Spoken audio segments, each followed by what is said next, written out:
अस्सलाम वालेकुम। आज का 12th लेक्चर नाइन बायोलॉजी के थर्ड चैप्टर बायोडाइवर्सिटी से और इस लेक्चर के अंदर जो टॉपिक हम डिस्कस कर रहे हैं उसका नाम है binomial nomenclature. Binomial nomenclature actually एक मेथड है जिसमें हम ऑर्गेनिजम्स को साइंटिफिक नाम देते हैं। ये जो मेथड था ये कैरोलिस लिनियस ने हमें इंट्रोड्यूस करवाया था। कैरोलिस लिनियस जो थे उन्होंने 5 किंगडम क्लासिफिकेशन भी दी थी, लेकिन वो फेमस सिर्फ और सिर्फ बायनोमियल नोमेनक्लेचर की वजह से हुए थे, ऑर्गेनिजम्स को साइंटिफिक नाम देना।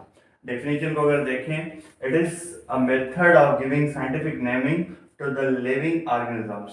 कौन सा नाम हम देते हैं? हम देते हैं साइंटिफिक नाम, ठीक है, कोई ऐसे नहीं देते। और अगर हम बायनोमियल नोमेनक्लेचर को देखें, बाय का मतलब होता है टू, नोमियल का मतलब होता है नेमिंग एंड नोमेनक्लेचर का मतलब होता है रूल्स। मतलब कुछ रूल्स हैं उनके मुताबिक हम ऑर्गेनिजम्स को नाम देते हैं।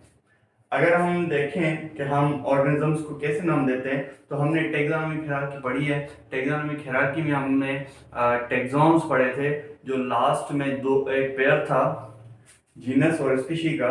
तो किसी भी ऑर्गेनिज्म को अगर हम नाम देते हैं तो हम जीनस और स्पीशी यूज करते हैं। फॉर एग्जांपल हमारे पास एक एग्जांपल है होमोसेपियन का। अगर हम होमोसेपियन को देखें तो जो होमो है ये ह्यूमन का साइंटिफिक नाम है, होमोसेपियन। अगर होमोसेपियन को अगर हम देखें तो होमो जो है वो हमारे जो है जीनस का नाम है और सेपियन जो है वो हमारी स्पीशी का नाम है। तो ऐसे ही हम ऑर्गेनिजम्स को नाम देते हैं, लेकिन किस बुनियाद पे देते हैं? कुछ रूल्स हैं, उसकी बुनियाद पे हम ऑर्गेनिजम्स को नाम देते हैं। पहला रूल क्या है? Printed in italic form, underline in written form.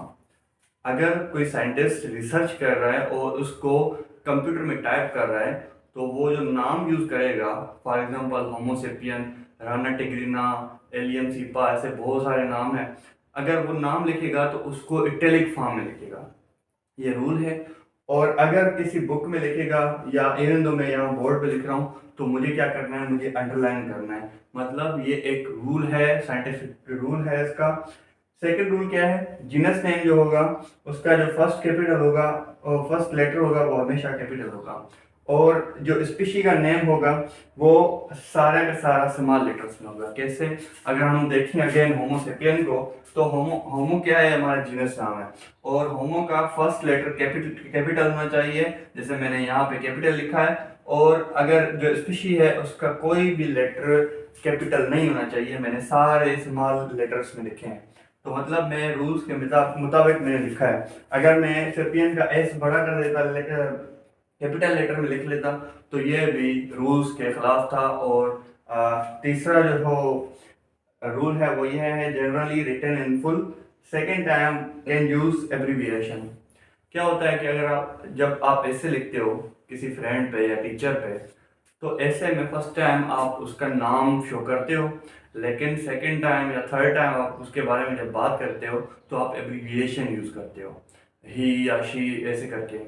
तो ऐसे ही अगर कोई बड़ी रिसर्च कोई लिख रहा है तो उसमें अगर होमोसेपियन का नाम बार बार आ रहा है, बार बार आ रहा है, तो उसका एक रूल है।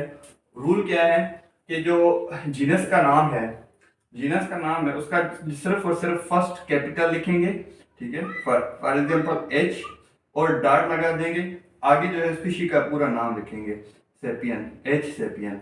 तो ऐसे हम एब्रीविएशन यूज करते हैं अगर एक से ज्यादा नाम जो है आ जाए किसी स्पीशी का। तो ये बायनोमियल नोमेनक्लेचर था। उसके सिग्निफिकेंस क्या है, फायदे क्या है? First, different names for common species. क्या होता है कि अगर कोई हम एक स्पीशी को पिक करते हैं तो मुख्तलिफ जगहों पे उसके बहुत सारे नाम होते हैं। फॉर एग्जांपल एक ओनियन है, ओनियन को गांडा भी कहा जाता है, बसल भी कहा जाता है, वसल भी कहा जाता है, बसर भी कहा जाता है।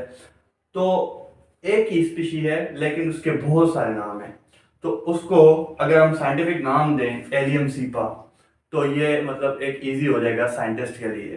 तो ये पहला पहला सिग्निफिकेंस।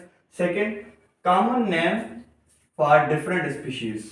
अब क्या होता है कि हम कोई एक ही नाम को पिक करते हैं, उसके अंदर बहुत सारे ऑर्गेनिजम्स होते हैं।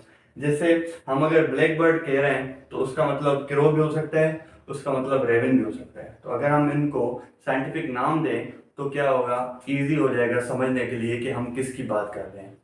थर्ड है no scientific basis. No scientific basis में अगर देखें तो अगर हम फिश को क्लासिफाई करते हैं तो दो बेसिस पे करते हैं।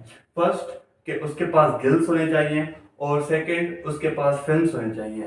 तो अगर हम ऐसे बहुत सारी ऑर्गेनिजम्स हैं जिसको हम फिश तो कहते हैं, जैसे स्टार फिश है, क्रैब फिश है, तो अगर हम उसकी बनावट पे देखें तो उसके अंदर ना गिल्स हैं ना ही फिन्स हैं, तो फिर भी हम उनको जो है स्टार फिश कहते हैं, लेकिन ये फिश नहीं होती। तो आज का लेक्चर यही था। मैं साइड हो जाता हूँ, नोट कर लें।